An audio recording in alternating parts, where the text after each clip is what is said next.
La firme américaine Meta de Mark Zuckerberg veut accompagner la République démocratique du Congo dans la transformation numérique à travers notamment l'investissement. Une délégation de cette entreprise s'est entretenue avec le Premier ministre Jean-Michel Sama Lukonde. Les détails à suivre dès le début de cette édition du journal. Et puis la République démocratique du Congo est en passe de se doter d'un corps des réservistes de l'armée qui devront en cas de besoin venir en appui au FARDC. L'Assemblée nationale a adopté le projet de loi allant dans ce sens. Reportage à suivre dans ce journal. Et puis la Russie veut appuyer la République démocratique du Congo dans sa lutte contre les groupes armés, notamment le M23. L'ambassadeur russe en RDC l'a dit au VPM de défense Jean-Pierre Bemba.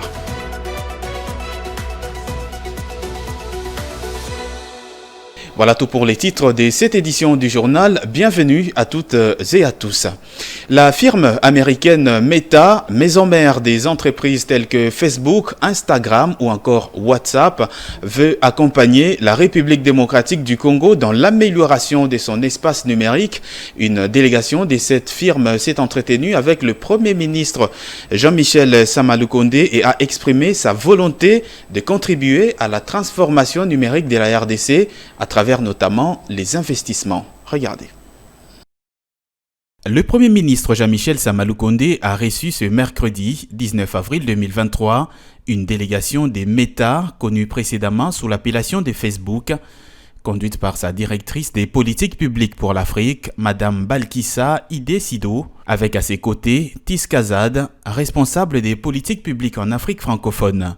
Cette délégation séjourne à Kinshasa dans le cadre d'une série de formations sur la sécurité en ligne en période électorale dédiée aux acteurs publics, privés et de la société civile. C'était en présence du conseiller principal du Premier ministre en charge des PTNTIC, Tony Munungu.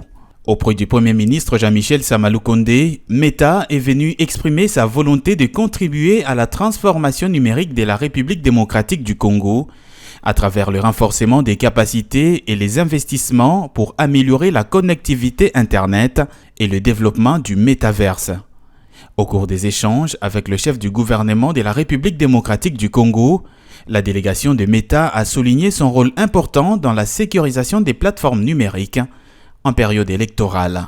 Nous nous attachons à sécuriser nos plateformes pendant ces périodes décisives et sommes ravis d'apporter notre contribution responsable par le dialogue constructif que nous menons en amont ici en RDC avec les différents acteurs clés de ce processus, dont la CENI, les autorités gouvernementales et les organisations de la société civile, a laissé entendre Balkissa Idé-Sido, directrice des affaires publiques pour l'Afrique subsaharienne. Signalons par ailleurs que Meta travaille ensemble avec les différents acteurs de la République démocratique du Congo depuis plusieurs années maintenant pour améliorer la qualité d'accès à Internet et assurer une utilisation sûre et responsable de ces plateformes numériques, conformément à la mission de Meta, mission qui consiste à donner à chaque personne le pouvoir de construire une communauté et de rapprocher le monde. Je l'ai évoqué également dans le sommaire de ce journal, le vice-ministre en charge de la Défense nationale Jean-Pierre Bemba a reçu en audience l'ambassadeur de la Russie en République démocratique du Congo, Alex Saint-Ebov, le jeudi 20 avril dernier. La situation sécuritaire précaire prévalant dans la partie est du pays était au centre des échanges. Les commentaires est de Tony Antoine Dibentila.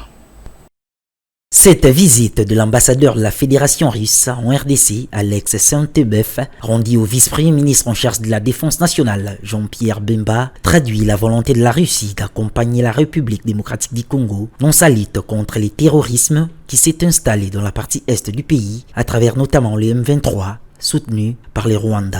Je viens d'être reçu par son Excellence VPM, ministre de la Défense nationale. Et tout d'abord, on a parlé de la situation à l'est de la RDC, puisque la Russie, en tant que membre permanent du Conseil de sécurité de l'ONU, est très préoccupée de la situation qui reste très tendue et surtout de l'activisme des groupes d'armées à l'est de la RDC. Et donc la Russie est prête à donner tout son aide, son concours à la RDC dans la lutte contre les groupes armés. Les diplomates russes sont revenus sur la dotation militaire de son pays à l'armée congolaise il y a peu. Oui, il y a un an, la Russie a octroyé une aide très importante à la RDC.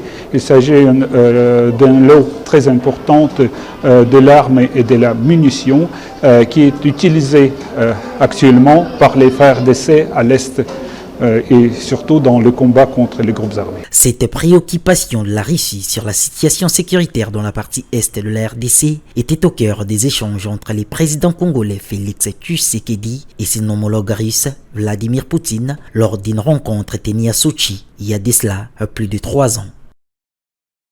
La République démocratique du Congo est en passe de se doter d'un corps des réservistes de l'armée adopté par le gouvernement lors de la 89e réunion du Conseil des ministres au mois de mars dernier. Le projet de loi instituant la réserve armée de la défense en RDC a été adopté par l'Assemblée nationale lors de la plénière de jeudi 20 avril 2023. Regardez. Présenté par le ministre de la Recherche scientifique et Innovation, Gilbert Kabanda, le projet de loi instituant la réserve armée de la défense en République démocratique du Congo, un projet de loi qui crée une structure des citoyens congolais réservistes qui vient en soutien ou en appui au FARDC. Le projet a été adopté à l'unanimité par l'Assemblée nationale. Sur 384 députés qui ont pris part au vote, 384 ont voté oui, aucun n'a voté non, aucun n'a voté abstention. En conséquence, l'Assemblée nationale adopte le projet de loi instituant la réserve armée de la défense de la République démocratique du Congo. Concrètement, ce corps sera composé des militaires des carrières, retraités et des différents services de sécurité, des démobilisés des services militaires obligatoires, des démobilisés des services militaires contractuels, des volontaires civils ayant suivi une formation et un encadrement militaire. Il n'existe pas une seule armée au monde aujourd'hui qui n'a pas de réservistes. La nécessité d'assurer la protection de la souveraineté, de l'intégrité territoriale de la République, ainsi que la défense des intérêts supérieurs de la nation, a conduit le Parlement a adopté la loi organique numéro 11/012 du 11 août 2011 portant organisation et fonctionnement des forces armées. La loi organique susvisée ne prévoit pas la création d'un corps de réservistes au sein des FARDC. Or, toute armée qui se veut professionnelle et républicaine doit avoir en son sein un corps de réservistes. Ce projet de loi définit également les conditions d'admission et de la perte des qualités des réservistes, organise la structure et lui assigne des attributions. Il fixe aussi la rémunération et détermine le régime disciplinaire et juridique. Et dans le reste de l'actualité, le haut représentant de l'Union européenne pour les affaires étrangères et la politique de sécurité, Joseph Borrell, a nommé le jeudi 20 avril Berlanga Martinez Nicolas comme ambassadeur de l'Union européenne en République démocratique du Congo en remplacement de Jean-Marc Châtaignier. Les détails de Fulgence Milaï. Nicolas Berlanga Martinez, diplômé des relations internationales avant d'obtenir un master en économie en Angleterre, a été nommé ambassadeur de l'Union européenne en République démocratique du Congo. Il remplace à ses postes Jean-Marc Châtaignier, installé à Kinshasa depuis 2019. Il aura pour mission continuelle de conduire les partenariats de coopération entre l'Union européenne et la République démocratique du Congo. Un partenariat qui prévoit notamment un dialogue politique soutenu qui permet à l'Union européenne et la RDC d'échanger régulièrement et ouvertement sur les sujets d'intérêt commun, entre autres la préservation de l'espace politique et le respect des droits humains. Cette coopération entre l'Union européenne et la RDC s'inscrit depuis plusieurs années dans le cadre global de l'accord de partenariat des Cotonou conclu entre les États d'Afrique, Caraïbes, Pacifique et Union européenne, ayant pour objectif ultime l'éradication de la pauvreté à travers également plusieurs projets de sa filiale des Fonds européens de développement FED en sigle, qui est financé par les contributions individuelles de 25 États membres. L'Union européenne demeure un partenaire privilégié de la RDC en termes de plusieurs projets comme l'accompagnement dans la mission de protection des forêts, de la biodiversité et des aires protégées. Le ministère de l'Urbanisme et Habitat vient de rendre opérationnel le guichet unique de délivrance des permis de construire depuis le jeudi 20 avril, une révolution en République démocratique du Congo. Betty Tamfumo en parle dans ce commentaire. C'est un ouf de soulagement pour plus d'un Congolais, un instrument juridique combien important, une première en République démocratique du Congo depuis 1957. Le guichet unique de délivrance de permis de construire, une nouvelle réforme courageuse, initiée en vue de stopper durablement l'hémorragie de l'anarchie, longtemps décriée dans ces secteurs de la vie nationale. Les cris d'alarme que nous entendons chaque jour, c'est qu'il y a beaucoup de gens. Ils sont en train de construire sans pour autant respecter les normes. Et les zones interdites, il y a les gens qui sont en train de construire. Tout ça passe à l'absence d'un outil capable de réguler les secteurs, de suivre de près et pourquoi pas sanctionner les auteurs. Voilà, aujourd'hui, le guichet unique devient effectif. Et pour nous, nous disons, c'est un pari gagné. Il faudrait les encourager, les soutenir. Un outil sans doute bien accueilli par les Kinois qui rencontrent les inquiétudes des experts en la matière. D'après eux, le réforme sur le prix de permis de construire risque d'entraîner des conséquences financières pour le citoyen, au risque de décourager les investisseurs et les acteurs immobiliers, les pourcentages étant excessifs. Avec cet outil, pouvons-nous dire adieu à l'opération coup de poing dans les années à venir? S'interrogent les Kinois. Dans l'entretemps, les Congolais attendent du gouvernement de revoir les pourcentages pour le bien de tous. Et puis, la Société commerciale des transports et des ports SCTP en sigle vient de reprendre son ancienne appellation de l'ONATRA, l'Office national des transports. Décision prise par la ministre en charge du portefeuille, Adel Kaïnda, qui a constaté des confusions dans les abréviations de celle-ci et d'une autre entreprise publique, la SCPT. Regardez. Appelé jadis Office national des transports ONATRA, devenu Société commerciale des transports et des ports, SCTP, cette entreprise publique vient de reprendre son ancienne appellation. C'est la ministre du portefeuille, Adel Kaïnda, qui a saisi le conseil d'administration de la Société commerciale des transports et des ports en vue de ces changements de nomination. Ce, dans une correspondance datée du 11 avril 2023. Selon ce document, le ministère dit constater des confusions dans les abréviations de la SCTP, redevenue ONATRA à celle de la SCPT, Société congolaise des postes et télécommunications, des lettres similaires que l'on retrouve dans la dénomination de ces deux entreprises publiques qui ont pourtant des missions différentes. À noter que la SCTP est une entreprise qui a pour objectif de transporter la population et ses biens, tandis que la SCPT a pour mission notamment de transmettre des courriers de la population. Lors de la tenue de la première réunion du cadre national des concertations des parties prenantes du secteur minier en République démocratique du Congo, les coordonnateurs du Conseil présidentiel des veilles stratégiques, CPVS en sigle, François Mwamba a souligné l'importance de celle-ci, notamment la matérialisation de la vision du président de la République, Félix Antoine Tshisekedi, celle de faire de la RDC non pas un pays potentiellement riche, mais plutôt un pays effectivement riche. On l'écoute. Nous sommes un pays assez paradoxal où nous avons tout et notre population meurt de faim. Comment créer les conditions à partir desquelles ce que nous avons en sous-sol notamment, puisqu'ici il s'agit des industries extractives, pétrole et les mines, comment créer les conditions à partir desquelles nous allons nous enrichir, si pas plus, mais autant que les gens qui viennent avec leurs entreprises pour ramasser et aller vendre ça à l'extérieur.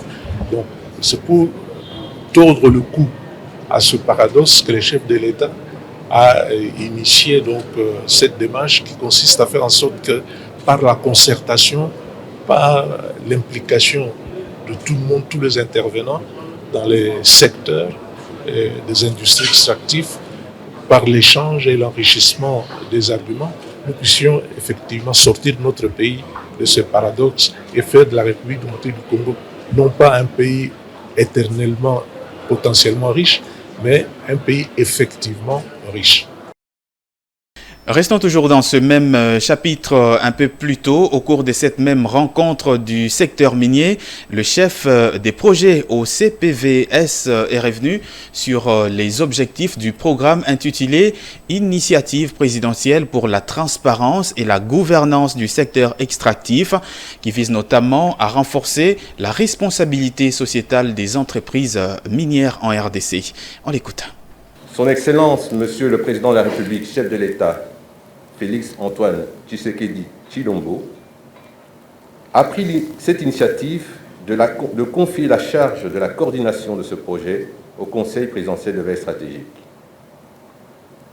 L'objectif de notre projet consiste à renforcer la responsabilité sociétale des entreprises minières, améliorer la gouvernance minière et maximiser les revenus miniers en impliquant toutes les parties prenantes concernées, qui sont notamment le ministère de Mines, dont je salue ici au passage la présence de son Excellence Madame la Ministre des Mines, les opérateurs miniers publics et privés, les services publics et spécialisés de l'État, les coopératives minières, la société civile, les provinces et les entités territoriales décentralisées, les communautés locales et les partenaires techniques et financiers, qui a fourni un financement au Conseil présidentiel de veille stratégique afin d'assurer la coordination de l'exécution du projet dont je viens de citer, intitulé « Initiative présidentielle pour la transparence et la gouvernance du secteur extractif ».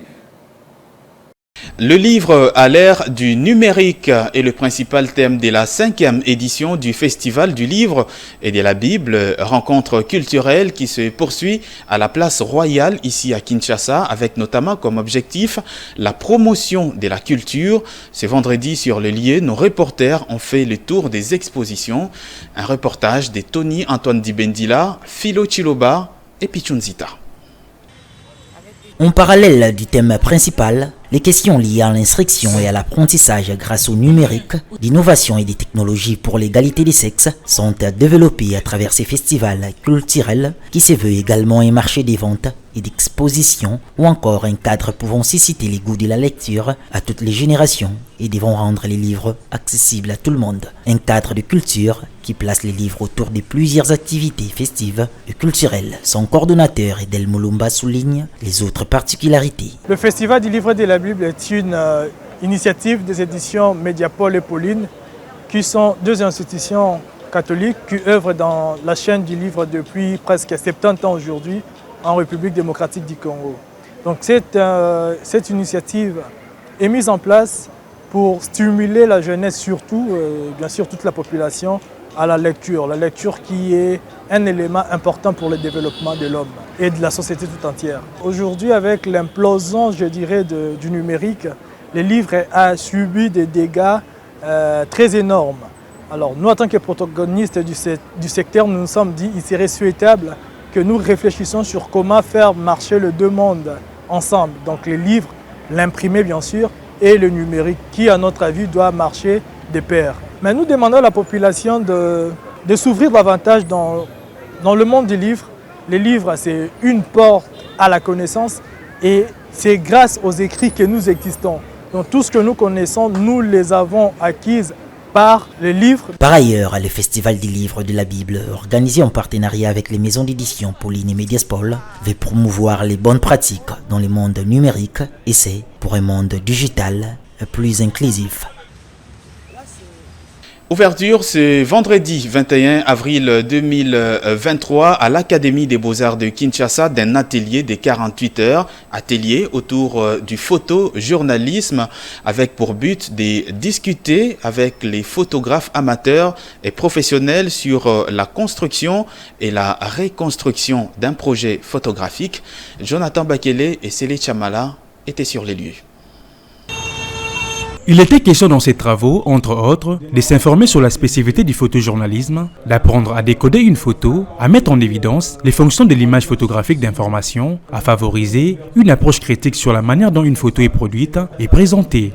Des photojournalistes trouvés sur les lieux ont détaillé d'autres contours de cet atelier. L'objectif de la rencontre, c'est on s'est un peu discuté avec les acteurs autour de la photo, les amateurs ainsi que le professionnel, pour essayer un peu de répondre vraiment aux questions sur la photo. Tu sais, au début, chacun a beaucoup de questions pour comment se lancer, comment on arrive à devenir professionnel ou comment vivre de la photographie, surtout de la photographie comme photojournaliste. Et c'est ces questions-là que nous sommes en train de répondre avec les collègues à l'intérieur. Moi, je crois que l'idéal dans ces métiers, c'est continuer à travailler, continuer à raconter des histoires. Si on parle que du Congo, il y a beaucoup d'histoires à raconter et c'est à notre responsabilité, en tant que Congolais, de continuer à chaque jour de raconter ces histoires. On s'est monté une forme d'atelier où il y aura transfert de connaissances, il y aura une base ou une connexion avec eux et au fur et à mesure on va essayer de travailler ensemble. L'objectif c'est pas que ça se fasse à Kinshasa seulement. On peut avoir le même atelier à Goma, Lubumbashi, Ituri, partout, j'en passe. Cette fois-ci on bat du photojournalisme et c'est tous ces photographes qui explorent le photojournalisme malgré leur formation. Et les éditions qui arrivent nous parleront de ce comparatif entre le fashion, le publicitaire avec le conceptuel et l'artistique. C'est toujours poser des réflexions sur la scène artistique, sur la scène photographique congolaise. Il s'est de signaler que cet atelier prendra 2 jours, soit du 21 au 22 avril 2023. Et place à présent à la revue de presse et c'est avec Fulgence Milahi.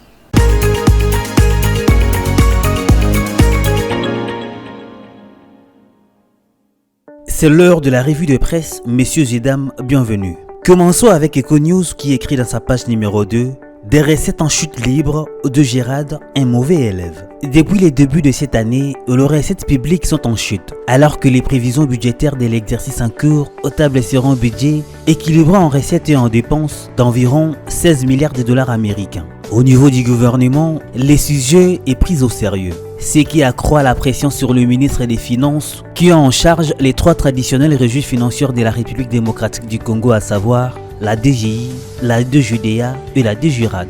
Si la DGI sort du lot en alignant un rythme de mobilisation de recettes qui va, par moment, au-delà de 6 assignations, ce n'est pas le cas pour les 2 autres, à savoir la DGDA et la DGRAD. En ce qui concerne la DGRAD, les contre-performances sont telles que cette régie financière passe finalement pour les mauvais élèves en termes de mobilisation de recettes. Comment y remédier ? C'est la réflexion qui est en cours au ministère des Finances qui n'exclut plus la possibilité de recourir au service de l'inspection générale des finances, IGF en sigle, pour encadrer les recettes parafiscales depuis les services d'assiette jusqu'à leur versement au compte général du Trésor. Si le gouvernement s'est félicité d'avoir clôturé l'année 2022 avec des recettes publiques en forte hausse, loin des prévisions fixées dans le budget 2022, l'année 2023 a débuté sur une note largement négative en termes de recettes. Année électorale par excellence, la pression sur les comptes généraux du Trésor est telle que l'inquiétude commence déjà à gagner le gouvernement au regard du faible niveau de mobilisation de recettes au niveau des 3 principales régies financières de la République démocratique du Congo, la DGI, la DGDA et la DGRAD. Le journal ajoute la DGRAD dans les viseurs. Pour améliorer les niveaux de recettes, le ministre des Finances faisait part dernièrement au Conseil des ministres qu'il comptait sur les conclusions de différents dossiers des contentieux en cours dans les régies financières ainsi que les retombées des missions mixtes de contrôle de la Direction générale de recettes administratives, judiciaires, domaniales et des participations de GIRAD dans les secteurs de mines et de l'environnement. Bien plus, à la DGRAD, la situation ne se limite pas qu'au seul secteur de mines et de l'environnement. En réalité, c'est toute la chaîne de recettes parafiscales qu'il faudra auditer, à commencer par les services jusqu'au paiement de taxes et droits dus à l'État au niveau de la Banque centrale du Congo. Pour donner plus de vigueur à la DGRAD, l'on apprend que le ministre des Finances envisage de recourir au service de l'inspection générale des finances pour accompagner la DGRAD dans son travail de mobilisation de recettes. À tout prendre, au ministère des Finances, on se déploie pour aérer la machine de mobilisation de recettes en vue de se rapprocher le plus possible des prévisions de la loi budgétaire 2023. Lisons la 6e page des confrères des forums des As où l'on note: le ministre Gilbert Kabanda est formel. Les budgets du ministère de la Recherche scientifique et innovation technologique est désormais en os. La donne change au ministère de la Recherche scientifique et innovation technologique. Le budget de l'État alloué à ces ministères est revu à la hausse. Les chercheurs et inventeurs congolais peuvent pousser un ouf de soulagement. Ça appartient désormais au passé, la sous-estimation des parents pauvres du gouvernement collé à ces ministères depuis les lustres. Et ça ne sera pas sans booster la recherche au Congo. C'est autant dire que les nouveaux leaderships produisent déjà des premiers fruits à la faveur du plaidoyer du ministre Gilbert Kabanda. On s'y fait, le nouveau patron de la recherche scientifique et innovation technologique avec les gouvernements de la République à la clé aura renversé la table. Un fonds national à la disposition des chercheurs. L'annonce a été faite par le Dr Gilbert Kabanda lui-même. C'était le mercredi 19 avril dernier, du haut de la tribune de la Semaine de la Science et des Technologies. Ça s'est passé au centre Wallonie-Bruxelles dans la commune de la Gombe à Kinshasa. Autre grande annonce faite par les ministres est que les chercheurs, scientifiques, créatifs, inventeurs et innovateurs se réjouiront bientôt de l'opérationnalité du Fonds national pour la recherche scientifique et innovation technologique qui aura les mérites d'appuyer financièrement les porteurs des projets innovants en vue de booster la recherche en RDC par un financement local. Bouclons avec l'agence congolaise de presse, l'inflation hebdomadaire chiffrée à 0,146% contre 0,277% une semaine avant. L'inflation hebdomadaire s'est établie à 0,146% au cours de la deuxième semaine du mois d'avril 2023 contre 0,277% la semaine précédente, a indiqué la note de conjoncture économique de la Banque centrale du Congo reçue jeudi à l'ACP, agence congolaise de presse. En cumul un glissement annuel, l'inflation a atteint respectivement 6,159% et 16,369% face à une cible annuelle de 9,7%. Ce ralentissement du rythme des formations des prix est consécutif à l'évolution à la baisse des indices de la plupart des fonctions de consommation, excepté celles du logement, eau, électricité, gaz et autres combustibles et transports. En termes de contributions à l'inflation, il s'est indiqué que la contribution de la composante produits alimentaires et boissons non alcoolisées a ralenti passant de 74,75% à 57,75% d'une semaine à l'autre. Néanmoins, les composantes logement, eau, électricité, gaz et autres combustibles, transport, biens et services divers et meubles, articles et ménages et entretien, courant de la maison, ont contribué à l'inflation globale à hauteur de 12,0%, 6,1%, 5,8% et 5,4% au rythme hebdomadaire. Légère dépréciation du franc congolais sur les marchés d'échange. Pour ce qui est du marché d'échange, les taux officiels s'est établi à 2037,78 francs congolais, les dollars américains, soit une légère dépréciation hebdomadaire de 0,02%. Une tendance analogue a été notée sur les segments parallèles où les taux s'est chiffré à 2321,25 francs congolais, soit une dépréciation de 0,05%. Les réserves se sont situées à 4,1 milliards de dollars américains au 13 avril 2023, représentant une couverture d'importation de 2,2 mois. Fin de cette revue de presse, merci de l'avoir suivi et restez suivre Ecofin Télévision.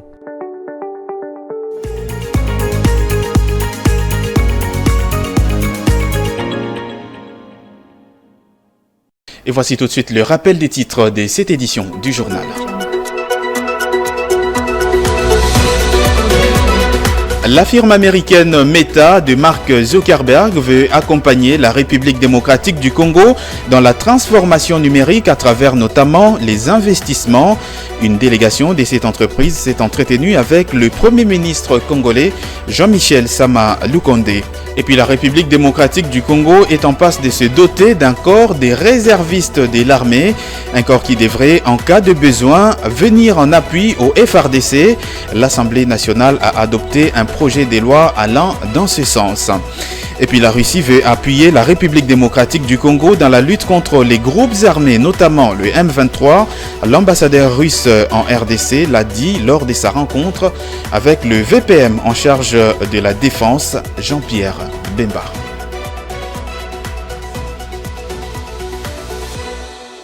Et voilà qui met un terme à cette édition du journal sur votre télévision. Merci à toutes et à tous de l'avoir suivi et merci de rester fidèles au programme de votre chaîne. À très vite.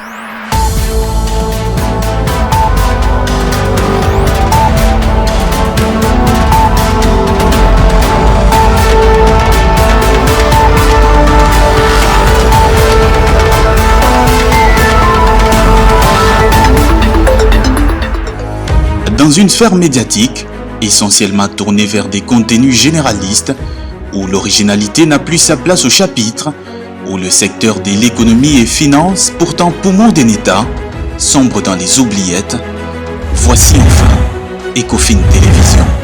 Économie et finance télévision, votre chaîne thématique essentiellement économique, vous offre un contenu original. Nous traitons des questions monétaires, commerciales, énergétiques, minières, pétrolières et environnementales. Notre créneau, vous proposer des informations, des analyses, des perspectives et prévisions économiques. Ecofin Télévision vous permet également de comprendre la coopération entre les États et les institutions, sans oublier l'épineuse question de la dette.